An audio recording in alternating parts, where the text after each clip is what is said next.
Ghosts of Saltmarsh lets you taste the salt air through a loose series of site-based adventures. This one needs some work.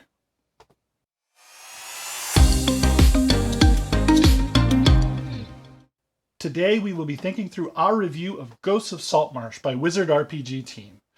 This book is a collection of rules and adventures that allows the party to explore the coast near the village of Saltmarsh.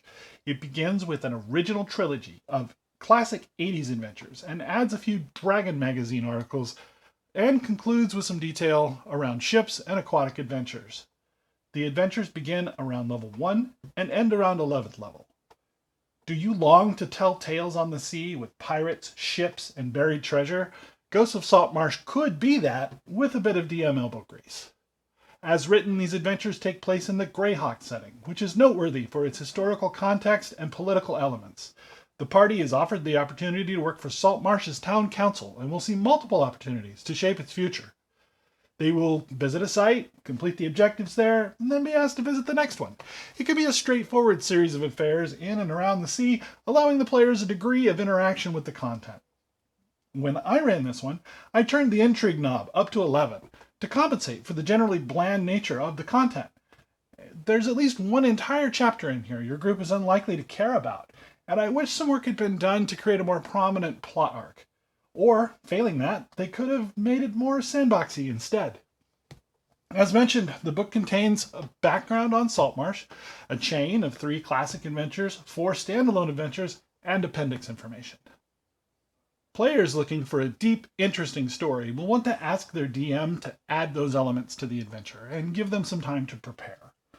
On the other hand, if you love the idea of adventure on the waves, no matter how thin the plot, there's a lot of that to be had here, assuming your DM prepares it.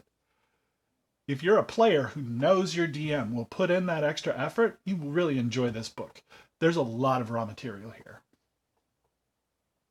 DMs will want to note that, as mentioned, these adventures are mostly unconnected. Even the original trilogy is set up in such a way that they could easily stand alone.